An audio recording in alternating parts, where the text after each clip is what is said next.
आज आपल्या चॅलेंजचा आहे दुसरा दिवस आणि तुम्हाला खरंच सांगू नाही शकत मी ही कोणत्या परिस्थितीमध्ये ऑर्डर घेतली आहे. कारण की काल झोपता म्हटलं की चला बघू कोणाची ऑर्डर आहे का. तर एकदा असं बघता म्हणजे वरतीच मेसेज होता की मॅम मला उद्या 3 किलोचा केक हवा आहे. आणि मी सहज रिप्लाय दिला की मॅम तुम्हाला किती वाजता हवा आहे.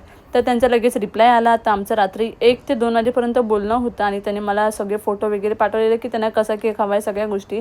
आणि मला दुसऱ्या दिवशी जॉबला जायचं होतं आणि एका साईडून मला टेन्शन पण होतं की मला माझं चॅलेंज कंप्लीट करायचं, तर मी ही ऑर्डर सोडणार नाही. तर मी ही ऑर्डर घेतलीच आणि नंतरला माझ्याच पेजवर मला मॅमनी फोटो पाठवला की बोलले की मला असाच सेम केक हवा आहे पण ब्ल्यू कलरचा हवा आहे. तर मी त्या टायमाला झोपून गेली आणि सकाळी 7 वाजता उठली आणि केक बनवायला घेतला आणि माझा केक झाला 10 वाजता रेडी झाला. कारण की मला 10:30पर्यंत कामावरती जायचं होतं आणि मॅडम संध्याकाळी 7 वाजता केक घ्यायला येणार होते. तोवर मी कामावरून आली पण होती.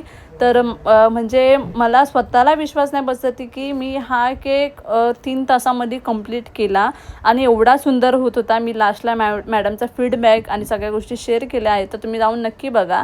आणि मॅडम स्वतः अरेंज करणार होत्या, त्यामुळे मी एक व्हिडिओ रेकॉर्डिंग केलेली की कशा पद्धतीने अरेंज करायचे, कशावर काय ठेवायचे सगळ्या गोष्टी. आणि त्यांना कॉलवरती पण मी सगळ्या गोष्टी डिटेल केल्या आणि सगळ्या गोष्टी छान झाल्या. आणि हा केकचा फायनल लुक. थँक्यू.